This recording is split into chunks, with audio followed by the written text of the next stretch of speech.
नमस्कार मित्रों, आप सबका आप ही के अपने YouTube channel Kumawat sir Hindi वाले पर हार्दिक अभिनंदन, स्वागत। मित्रों, आज की इस क्लास में हम शिक्षण विधियां पढ़ने जा रहे हैं। शिक्षण विधियों की पिछली कुछ क्लासों में हमने प्रमुख शिक्षण विधियां जैसे कि हर्बर्ट की पंचपदीय विधि, अक्षरबोध विधि, रूपरेखा अनुकरण के सारे रूप, बहुत सारी विधियों पर हमने चर्चा की है। आज हम अगली विधि पढ़ने जा रहे हैं मित्रों, इकाई विधि। क्या है इकाई विधि? देखिएगा मित्रों, इकाई विधि यानी इकाई विधि के जनक, इसके प्रवर्तक मॉरिसन है। इकाई विधि के प्रवर्तक कौन है मित्रों? मॉरिसन है। अगर आपसे पूछ ले कि इसका प्रवर्तक कौन है तो आप कहेंगे इकाई विधि के प्रवर्तक कौन है? मॉरिसन है। शिक्षा के क्षेत्र में इसकी शुरुआत, शिक्षा के क्षेत्र में इसका आरंभ जो है 1920 में हुआ। कब हुआ मित्रों? 1920 में। प्रश्न पूछा जाता है कि इकाई विधि का जन प्रवर्तक कौन है तो आप कहेंगे मॉरिसन है। इकाई विधि की शुरुआत कब हुई? तो शिक्षा के क्षेत्र में इसकी शुरुआत 1920 में हुई। यह विधि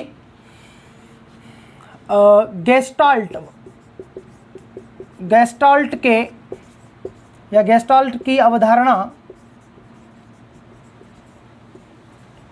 समग्र, गेस्टाल्ट की अवधारणा है समग्र या संपूर्णता, समग्र या संपूर्ण पर आधारित है। यानी कि जिस तरह से हमने पिछली क्लास से पढ़ा कि हर्बर्ट की जो पंचपदीय विधि है वो रुचि के सिद्धांत पर बल देकर बनाई गई विधि है, उस पर ज़्यादा बल दिया गया है। उसी तरह आपसे पूछ ले कि इकाई विधि किस सिद्धांत पर आधारित, तो आप कहेंगे कि ये गेस्टाल्ट के, मनोवैज्ञानिक गेस्टाल्ट की अवधारणा है समग्र या संपूर्णता पर आधारित विधि है। यह विधि यानी कि इस विधि में भी हर्बर्ट की पंचपदीय, देखिए ये विचारधारा है, यह अवधारणा है। गेस्टाल्ट की अवधारणा कौन सी? समग्र या संपूर्ण। यानी कि हम पढ़ेंगे आगे चल करके कि इकाई विधि में जो विषय वस्तु पढ़ाई जाती है उसमें संपूर्णता दिखाई देती है। पाठ योजना वार्षिक योजना की तरह अलग अलग खंडों में विभाजित नहीं होती। इस पूरी इकाई को एक साथ, एक समग्र, एक संपूर्ण रूप में प्रस्तुत किया जाता है। इसलिए गेस्टाल्ट की अवधारणा समग्र या संपूर्ण पर आधारित है। इस विधि में जो अध्ययन क्रियाएं जो होती है वो लगभग वैसी ही है जैसी हर्बर्ट की पंचपदीय विधि। तो आप कह सकते हैं हर्बर्ट की पंचपदीय विधि पर आधारित है, यानी उसी पर कार्य करती है, ये बात थोड़ी आपको समझना, ये इसलिए कंफ्यूजन करती है ये वाली पंक्ति जो हमने लिखी है कि हर्बर्ट की पंचपदीय विधि पर आधारित है। अब हमारे जहन में आता है कि साहब आप ही ने तो पिछली क्लास में कहा कि हर्बर्ट की पंचपदीय विधि रुचि के सिद्धांत पर बल देकर के बनाई गई है, जबकि इसका मूल गेस्टाल्ट की अवधारणा समग्र या संपूर्णता है। इसका मतलब ये है कि इस विधि का जब विकास किया मॉरिसन ने तो उसके जहन में गेस्टाल्ट वाल की जो विचारधारा है, जो अवधारणा है कि समग्रता होनी चाहिए, विषय वस्तु जो पढ़ाई जा रही है उसमें संपूर्णता होनी चाहिए, उसको ध्यान में रखे। लेकिन इसमें जो कार्य होगा, इसके जो स्टेप जो पूरे किए जाते हैं वो लगभग आपके हर्बर्ट की पंचपदीय विधि के आधार पर किए जाते हैं। मॉरिसन ने अपनी इस इकाई विधि में 5 सोपान बताए हैं। कई बार एक प्रश्न आता है इसका कि एक शिक्षक कक्षा में, ये आपने लिख लिया होगा, ध्यान देना, कि एक शिक्षक कक्षा में छात्रों की मानसिक योग्यता के आधार पर विषय वस्तु का प्रस्तुतिकरण कर रहा है और आगमन विधि के सहारे से वो बच्चों को पाठ योजना, माफ चाहूँगा इकाई योजना एक दिशा निर्देशन में पूरी कर रहा है। बताइए शिक्षक कौन सी विधि का प्रयोग कर रहा है? तो उसका उत्तर होगा इकाई विधि। इकाई विधि के संदर्भ में मॉरिसन ने परिभाषा दी है कि इकाई कला, संगठित विज्ञान और आचरण का महत्वपूर्ण अंग होती है, जिससे सीखने के उपरांत, देखिएगा मैंने पिछली क्लास में भी आपको कहा कि आप बात को समझने पर कॉन्सेंट्रेट करें। लिखने के लिए हम आपको विधियां जब पूरी होगी तो हम अंत में आपको एक PDF दे देंगे, तो आप उसको डाउनलोड कर लीजिएगा। परिभाषाओं का प्रश्न भी बहुत ज़्यादा आता है। इकाई विधि के बारे में बार बार परिभाषाएं पूछी गई है, पहले भी सेकंड ग्रेड में 2-3 बार इसकी परिभाषाएं पूछी गई है। वहाँ पर आया था कि इकाई कला, संगठित विज्ञान और आचरण का महत्वपूर्ण अंग होती है, जिससे सीखने के बाद व्यक्तित्व में सामंजस्य आ जाता है। कथन किसका है? तो आप कहेंगे मॉरिसन का है। मैं बोल रहा हूँ बड़ी परिभाषा इसलिए लिख नहीं रहा हूँ, आप सुनिएगा इसको कि परिभाषा किसकी थी। एक NCERT की परिभाषा है कि इकाई एक निर्देशात्मक युक्ति है जो छात्रों को समवेत रूप में अर्थात सामूहिक रूप में ज्ञान प्रदान करती है। ये परिभाषा किसने किस संदर्भ में दी? तो आप कहेंगे कि NCERT की इकाई विधि के संदर्भ में दी गई परिभाषा है। उन्होंने फिर रिपीट करा, उन्होंने कहा कि इकाई एक, NCERT ने कहा कि इकाई एक निर्देशात्मक युक्ति है जो छात्रों को समवेत रूप में ज्ञान प्रदान करती है। ये परिभाषा किसकी है? तो आप उधर देंगे NCERT की है। थॉमस ए रिस्क ने भी अपनी परिभाषा दी। उन्होंने कहा कि इकाई किसी समस्या या योजना, इकाई किसी समस्या या योजना को जोड़ के संबंधों को जोड़ने वाली अथवा उनकी क्रियाओं को जोड़ने वाली है जिसमें वह समग्रता को प्रकट करती है। ये रिस्क की परिभाषा थी। मैं एक बार रिपीट कर रहा हूँ रिस्क की परिभाषा कि इकाई किसी समस्या या योजना के संबंध को अथवा उनकी क्रियाओं को जोड़ने की एक क्रिया है जो समग्रता अर्थात उस विषय वस्तु में एकता को प्रकट करती है। ये तीन प्रमुख परिभाषाएं हैं जो बार बार पूछी जाती है। अगला आता है इकाई विधि के सोपान।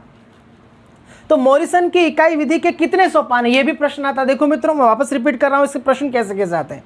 पहला, इकाई विधि के प्रवर्तक कौन है? मॉरिसन। शिक्षा के क्षेत्र में इसकी शुरुआत कब हुई? 1920 में। फिर आता है कि इकाई विधि किस अवधारणा पर आधारित है? तो गेस्टाल्ट की अवधारणा समग्र या संपूर्णता पर आधारित है। अब हमने कहा कि ये हर्बर्ट की पंचपदीय विधि पर भी आधारित है। इसका मतलब ये है कि इसमें जो सोपान जो होते हैं वो ठीक उसी तरह से, हूबहू तो नहीं है लेकिन ठीक उसी तरह से जैसे हर्बर्ट की पंचपदीय विधि में होते हैं। अब अगला प्रश्न आता है कि इकाई विधि में मॉरिसन ने कितने सोपान दिए? यहाँ पर दो लोगों की हम इकाई विधि पढ़ेंगे, एक तो मॉरिसन की और एक रिस्क की। मॉरिसन ने अपनी इकाई विधि में 5 सोपान बताए जबकि रिस्क ने अपनी इकाई विधि में 3 ही सोपान बताए। दोनों ही प्रश्न मित्रों पहले आ चुके हैं। तो मॉरिसन ने इकाई विधि में 5 सोपान बताए हैं, यानी 5 सोपान से ये पूरी होती है। और उसका सबसे पहला सोपान है अन्वेषण या पूर्व ज्ञान की खोज। अन्वेषण या पूर्व ज्ञान की खोज, ये पहला सोपान है मॉरिसन की इकाई विधि का। कि पूछेंगे कितने सोपान है तो आप कहेंगे 5 सोपान। उसमें पहला सोपान है अन्वेषण या पूर्व ज्ञान की खोज। क्या होता है इसमें? तो इसमें मित्रों ठीक वैसे ही जैसे हर्बर्ट की पंचपदी विधि में हमने पढ़ा कि इस विधि में शिक्षक छात्रों के पूर्व ज्ञान की अर्थात रोचक प्रश्न उनके सामने प्रस्तुत करता है और इस बात का पता लगाता है कि छात्रों को, यानी इस पद के माध्यम से, देखिए पता है अन्वेषण यानी खोज करता है, पूर्व ज्ञान की क्या करेगा? खोज।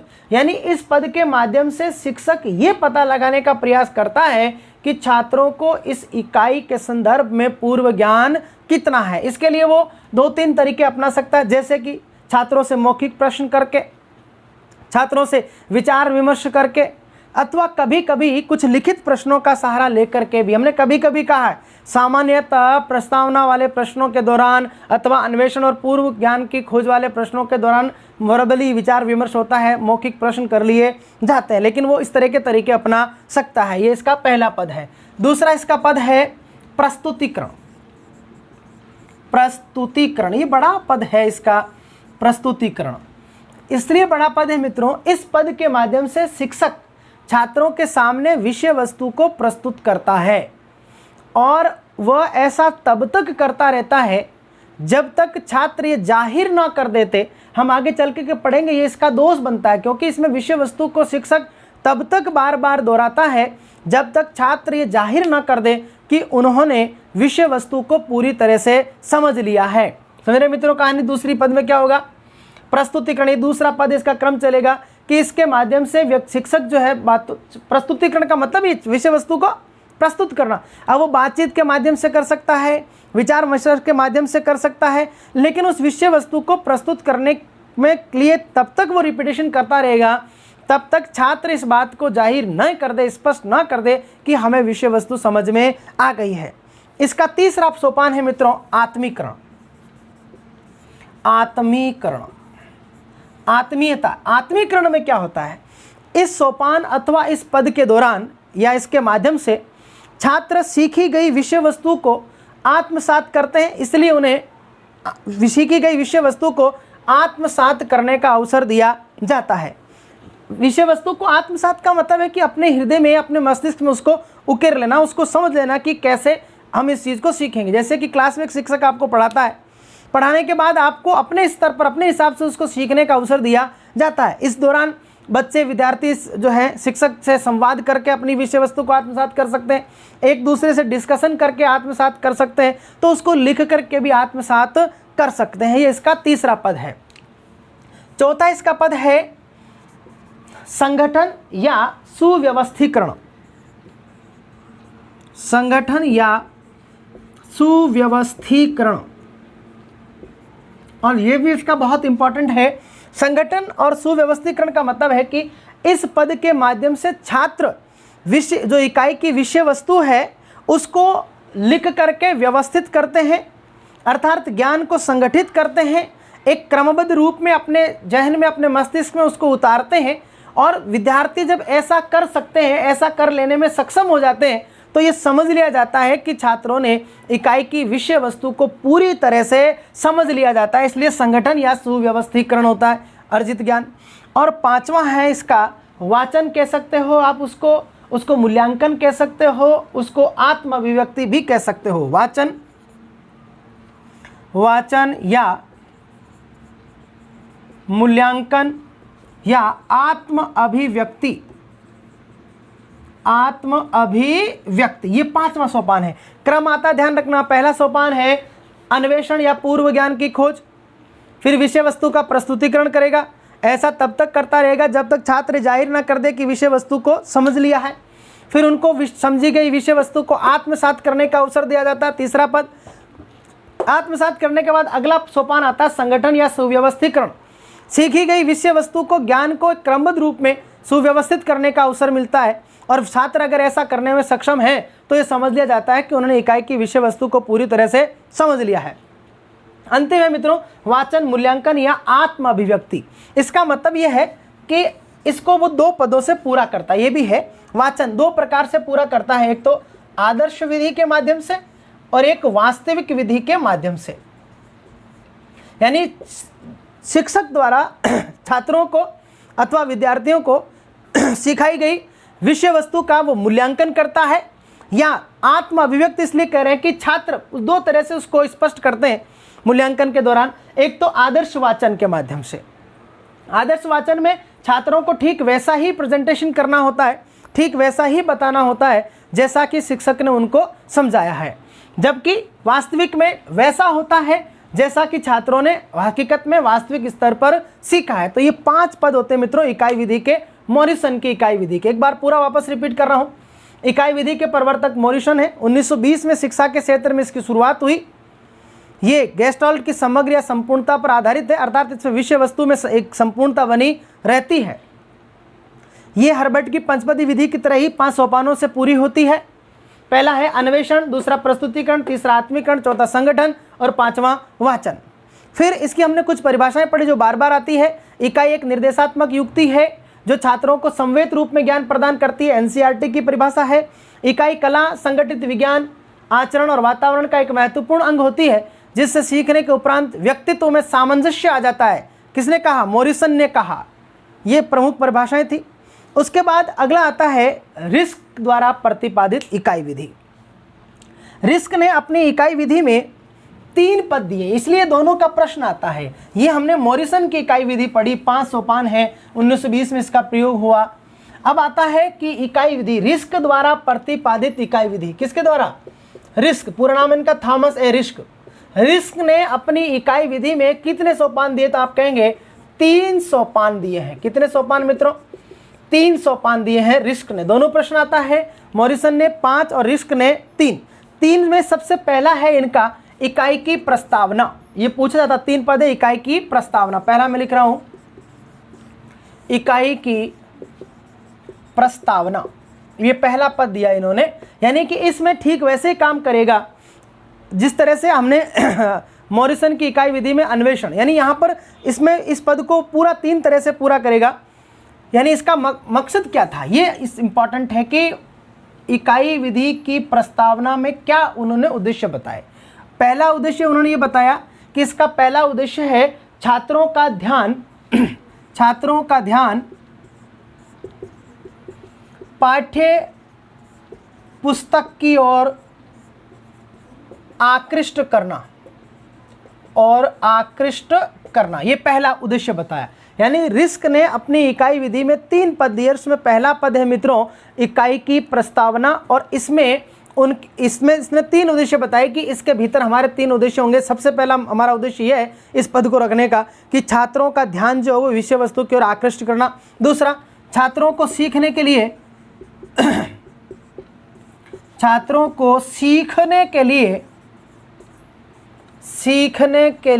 प्रेरित करना, छात्रों को सीखने के लिए प्रेरित करना, यह भी इस प्रस्तावना का उद्देश्य है। और तीसरा है कि छात्रों को इकाई से संबंधित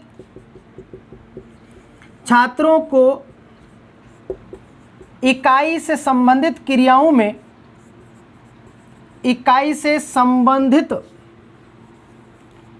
में शामिल करना। ये 3 उद्देश्य बताए। पहला जो उनका पद है शामिल करना, रिस्क ने अपनी इकाई विधि में 3 सोपान बताए। पहला सोपान है इकाई की प्रस्तावना। इस प्रस्तावना में उन्होंने 3 उद्देश्य बताए। पहला, छात्रों को पाठ्य पुस्तक अर्थात पाठ्य वस्तु की ओर आकृष्ट करना, जो विषय वस्तु पढ़ाई जानी है उस पाठ्य वस्तु, पुस्तक की वस्तु लिख देते, पाठ्य वस्तु की ओर आकृष्ट करना। छात्रों को सीखने के लिए प्रेरित करना, क्योंकि हमने पढ़ा है अन्वेषण और पूर्व ज्ञान की खोज जब की जाती है मॉरिसन की इकाई में, उसका मुख्य उद्देश्य यही होता है कि छात्रों का पूर्व ज्ञान कितना और उसके आधार पर वो रोचक प्रश्न होते हैं, और प्रश्न ऐसे होते हैं कि छात्रों को अगला नया विषय पढ़ने के लिए उनको उत्प्रेरित करता है, उनको उस ओर आकृष्ट करता है।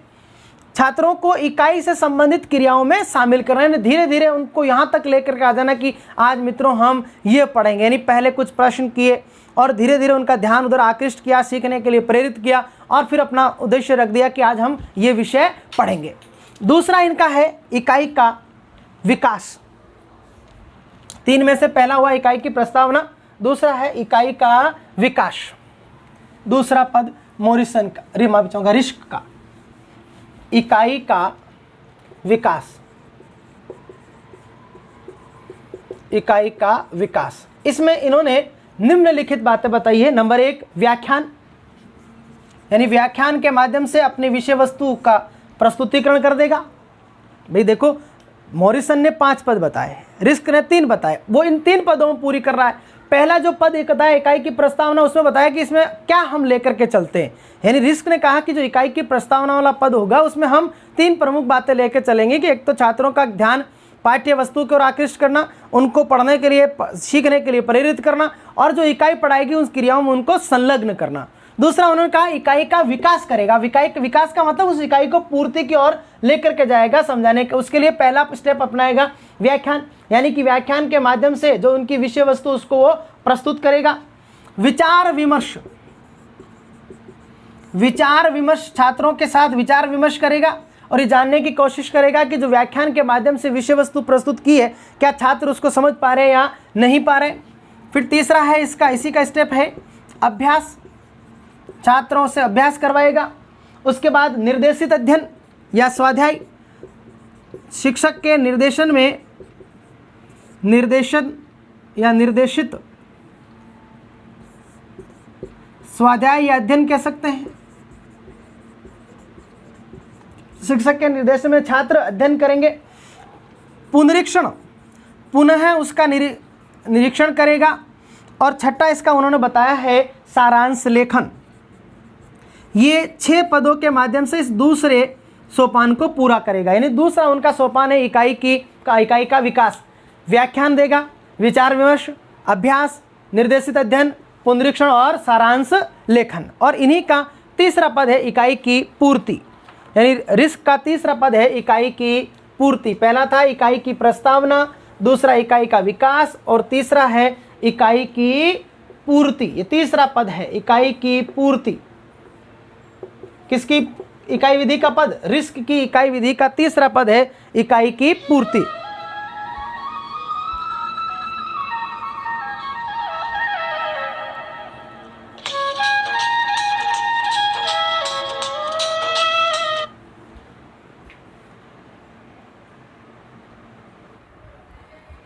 रिस्क की इस तीसरे इकाई की पूर्ति वाले पद पर पहुंचकर इकाई को पूर्ण पराकाष्ठा पर पहुंचाया जाता है। यानी इसके तीसरे पद में ये उन्होंने बताया है कि इस पद में पहुंच करके इकाई की को पूर्ण पराकाष्ठा तक पहुंचाया जाता है और छात्रों के अर्जित ज्ञान का मूल्यांकन किया जाता है। मूल्यांकन करने के लिए वह छात्रों का अर्जित ज्ञान का मूल्यांकन करता है, उसके जो उन्होंने जो विषय वस्तु पढ़ाई है छात्रों को उस कार्य को पूरा करता है और फिर उसका पूरा अगर कोई मूल्यांकन के दौरान कोई कमी दिखाई देती है तो उसको पूरा करता है। ये सारी बातें किस में जाती है मित्रों? इकाई की पूर्ति में। यानी रिस्क ने अपनी इकाई विधि में 3 सोपान बताए, इकाई की प्रस्तावना, इकाई का विकास और इकाई की पूर्ति। अब अगला आता है मित्रों इकाई विधि के लाभ क्या है और दोष क्या है। देखो प्रश्न कैसे कैसे बनना मैंने आपको बताया। विकास कब हुआ, कौन सा पदों का क्रम कैसे चलेगा, मॉरिसन ने कितने बताए और रिस्क ने कितने बताए, और फिर आता है कौन सा एक इकाई विधि का लाभ और दोष है। तो पहले हम इकाई विधि के कुछ लाभ पढ़ रहे हैं। सबसे पहला लाभ ये है कि ये बालकों में स्वाध्याय की आदत का निर्माण करता है, क्योंकि हमने देखा इसमें बालकों को आत्मीकरण करने का अवसर मिलता है। स्वयं पढ़ाई गई विषय वस्तु, हमने मॉरिसन की इकाई विधि के 5 में पढ़ा, तीसरा पद आत्मीकरण, चौथा संगठन या सुव्यवस्थीकरण। इसके दौरान बच्चा खुद अपने आप स्वयं अर्जित ज्ञान को आत्मसात करने का उसको अवसर दिया जाता है। यानी कि इस विधि के माध्यम से छात्रों में स्वाध्याय की आदत का निर्माण कर सकते हैं, आदत का निर्माण किया जा सकता है, स्वाध्याय की आदत का निर्माण कर सकते हैं। दूसरा है कि ये समानता के सिद्धांत पर बल देती है, सभी छात्रों को समवेत रूप में ज्ञान प्रदान करती है, यानी समानता के सिद्धांत पर बल देती है। सभी छात्रों को अर्जित ज्ञान को सुव्यवस्थित करने का, संगठित करने का, आत्मसात करने का पूरा अवसर दिया जाता है। प्रत्येक छात्र को उसी तरह से आदर्श रूप में और वास्तविक रूप में आत्म अभिव्यक्ति करने का अवसर उसको मिलता है। छात्रों की जो व्यक्तिगत संतुष्टि, ये लिख सकते हैं, छात्रों की व्यक्तिगत संतुष्टि की जा सकती है, क्योंकि आत्मसात के दौरान और सुव्यवस्थित करने के दौरान उसको प्रत्येक छात्र को अपनी व्यक्तिगत संतुष्टि करने का अवसर मिलता है। तो इस विधि का सबसे बड़ा दोष क्या है?